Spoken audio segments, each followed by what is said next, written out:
I just came across an interesting development in the NAR settlement, and it's a press release that says the DOJ, Department of Justice, will intervene in NAR's commission lawsuit settlement. And it's put forth by some investment bank, and their analysts believe the DOJ will take issue with the off-MLS compensation workaround that's created by the terms of NAR's settlement agreement. Now, as you probably know already, part of the settlement agreement is that the MLS will no longer publish cooperating broker compensation, also known as a buyer's agent commission.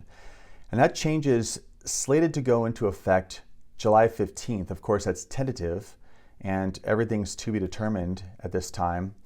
But the big question is, when the buyer's agent commission isn't published on the MLS, how will agents communicate it? Because it's widely understood the buyer's agent commission isn't going anywhere. But the commission will still need to be negotiated between the listing broker and the buyer's agent, or the seller and the buyer's agent. And there's talk of putting a concession section in the MLS where a seller can agree in advance to a concession that can be credited towards a buyer's credit or towards a buyer's agent commission. And that could be in the MLS, which actually is probably the best way to circumvent the new restriction. But of course, it can be communicated through agents talking over the phone or through email. Or if it needs to be more streamlined, there's nothing stopping agents and brokers from publishing the buyer's agent commission on the listings on their website. This is just pertaining to the MLS and their restrictions stemming from the NAR settlement. So this is interesting though, because the first half of this press release talks about basically how the DOJ had their hands tied earlier in this matter, all the legal proceedings that led up to this judgment and then finally this settlement. But now it seems for whatever reason, their hands are untied and they're free to get involved and step in and weigh in on the NAR settlement. So these analysts right here, in particular, we believe it's likely that the DOJ will now look to intervene in the recent NAR nationwide settlement agreement in order to close any loopholes or workarounds, such as off-MLS compensation offers, and ensure more impactful changes to commission policies.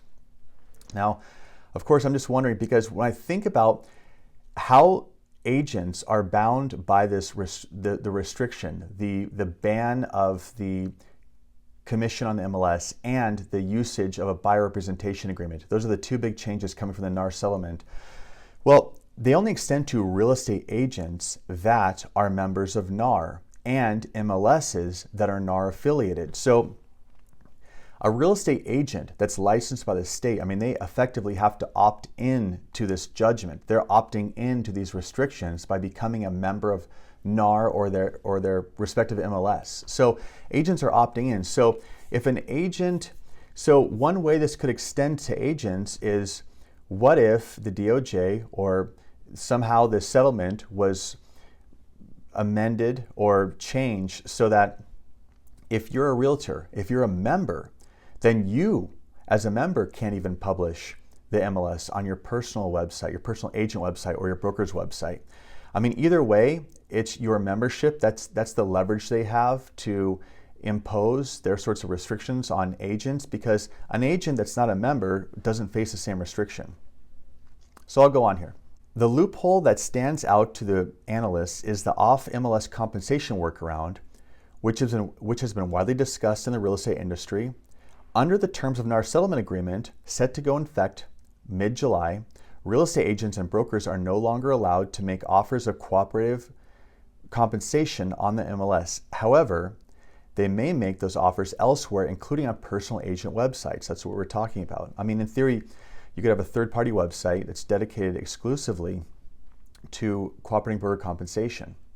But now they're saying that could be an issue. Basically, there's a target now on off-MLS activity, which certainly escalates the severity of this settlement. The analysts believe the most likely path for the DOJ moving forward would be for it to file a statement of interest. That would occur in the next few weeks. If the DOJ does intervene and insists on the removal of the off-MLS compensation workaround, how would that even happen? How can that even be removed? I'm just wondering, because you'd have to be a member. Basically, there'd have to be a provision that stipulates that any member of the MLS any realtor is prohibited from publishing buyer's agent compensation anywhere. That's very extreme. That sets the stakes much higher. The analysts believe this would result in broader settlement changes being much more disruptive for the industry. Yeah, I think it would be actually very bad for NAR. I think this would push NAR in a position where there could be a mutiny by its members. Because remember, now they're in this document, this press release, they're using real estate agent and broker interchangeably with realtor or NAR member, which it's not. While most agents are, not all agents are NAR members. And agents that are independent and not a member of NAR or not a realtor, they're just a real estate agent, they're not obligated or restricted by the settlement. While it's still unclear if the DOJ will in fact intervene in NAR's commission lawsuit settlement agreement, so here's a disclaimer that these analysts think this will happen, but they're not sure. It's not official. The department released a statement on Friday saying that it was committed to fighting to lower the costs of buying and selling a home. Now, I saw this headline on another news article a few days ago, and it said something about it had to do with the end of the 6% commission, which is total nonsense. And of course, the comments were even worse. But the 6% has been gone for a very long time. I mean, occasionally agents might charge 6%. Commissions always have and always will be negotiable. And the changes that I'm seeing, they don't set limits on what an agent can charge, but rather how agents charge. And it's really more of an administrative change. So I don't really see the net effect of lowering the cost or why attacking agents. I mean, this whole thing is just premised on so many misunderstandings, but that's not the point of this. The point of this video is just to share with you that there could be a wrench thrown in this if the DOJ is involved and if there's a target. If the settlement's rejected, even, let's say that it's not just the DOJ. Let's say for whatever reason the settlement's rejected because there's concern regarding loopholes or workarounds when it comes to buyer's agent compensation. Well, that would certainly raise the stakes and make all of this more troubling if there were more quote-unquote loopholes or workarounds eliminated simply because the buyer's agent commission isn't going anywhere. It still will be negotiated like it always has. And it may be done with a different administrative approach. It could be as simple as a buyer's agent just requesting how much they want to be paid when they write an offer. I mean, a buyer's agent can just say, here's an offer, I'm representing my client, and I'm getting paid by whomever, and it always has and always will be negotiable.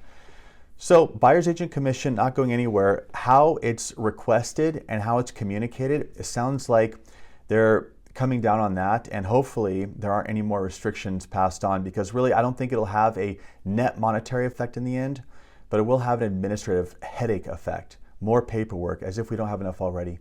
Anyway, thanks for watching, and I hope you enjoyed it. Please leave a comment.